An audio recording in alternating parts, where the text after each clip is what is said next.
निम्नलिखित में से कौन सा एक भौगोलिक सूचना का स्रोत नहीं है? ऑप्शन ए यात्रियों के विवरण, बी प्राचीन मानचित्र, सी चंद्रमा से लाई गई मिट्टी, डी इनमें से कोई नहीं। और इसका सही आंसर है सी चंद्रमा से लाई गई मिट्टी। अगला प्रश्न है निम्नलिखित में से कौन सा एक मानव भूगोल का उपागम नहीं है? ऑप्शन ए क्षेत्रीय विभिन्नता, बी स्थानीय संगठन, सी मात्रात्मक क्रांति, डी अन्वेषण वितरण। और इसका सही आंसर है सी। अगला प्रश्न है मानव भूगोल मानव समाज और धरातल के बीच संबंधों का संश्लेषित अध्ययन है, यह किसका कहना है? ए एलन सैंपल, बी ब्लास्ट, डी रेडजेल, इनमें से कोई नहीं। इसका सही आंसर है सी। अगला प्रश्न है भौतिक भूगोल किसका अध्ययन कराता है? ए में भौतिक वातावरण, बी में मानव पर्यावरण, सी में दोनों, इनमें से कोई नहीं। इसका सही आंसर है भौतिक पर्यावरण। अगला प्रश्न है सर्वप्रथम समवाद शब्द का प्रयोग किसने किया था? जी हां, ए में एलन, सी सैंपल, बी में लुसियन फेब्रे, सी में रेडजेल, डी में प्लास। और इसका सही आंसर है बी लुसियन फेब्रे। अगला प्रश्न है भूगोल अध्ययन की कितनी प्रमुख शाखाएं हैं? ए 2, बी 3, सी 4, डी 5। और इसका सही आंसर है 2।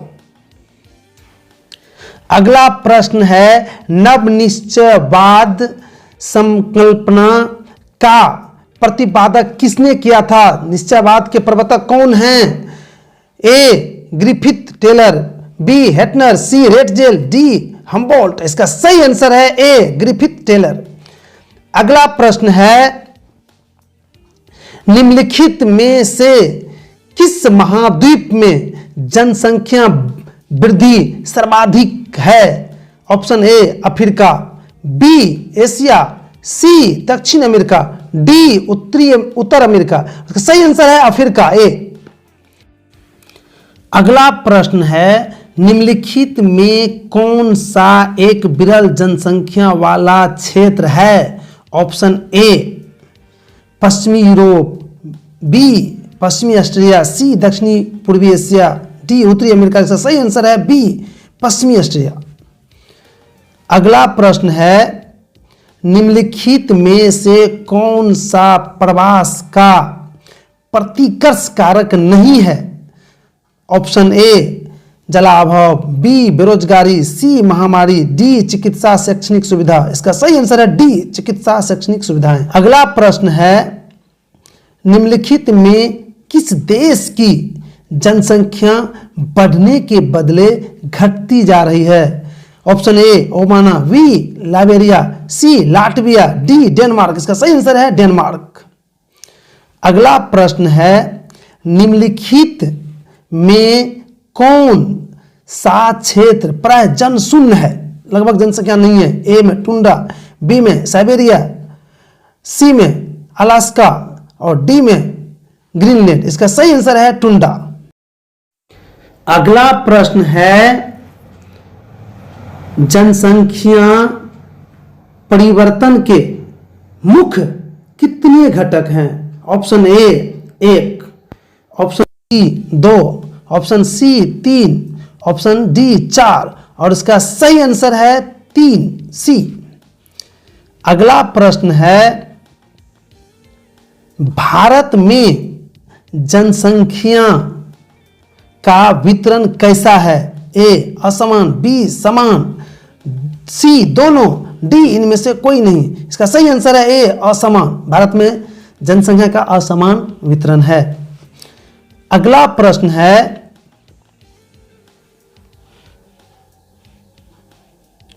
औद्योगिक क्रांति का उदय कब हुआ? ऑप्शन ए 1950, 1650, सी 1750, डी इनमें से कोई नहीं। इसका सही आंसर है सी 1750। जनांकीय संक्रमण का सिद्धांत कौन दिया है? तो option A Frank W Notestein, B Febvre, C Ratzel, इनमें से कोई नहीं। इसका सही आंसर है फ्रैंक डब्ल्यू नोएस्टीन। अगला प्रश्न है,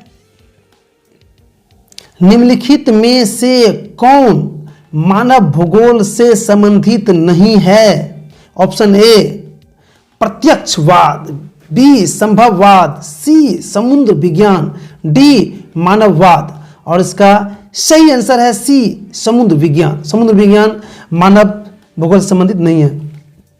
अगला प्रश्न है, निम्नलिखित में कौन मानव विकास सूचकांक से संबंधित है? Option A Manmohan Singh, B Sumitra Sen, D Mahbubul Haq और डी इनमें से कोई नहीं है। तो इसका सही आंसर है सी महबूब उल हक। अगला प्रश्न है, संभववाद की अवधारणा में इस घटक को महत्वपूर्ण माना गया है? ऑप्शन ए प्राकृतिक घटक, बी मानवीय घटक, सी ए और बी दोनों, डी इनमें से कोई नहीं। और इसका सही आंसर है बी मानवीय घटक।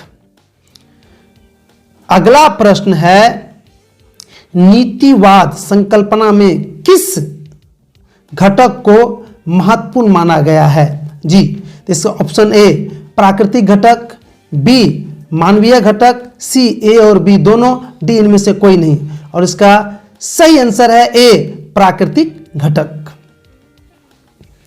अगला प्रश्न है, फेबरे संबंधित हैं? जी, फेबरे किससे संबंधित हैं? ए में नीतिवाद से, बी में मानवतावाद से, सी में संभववाद से, डी इनमें से कोई नहीं। और इसका सही आंसर है सी संभव।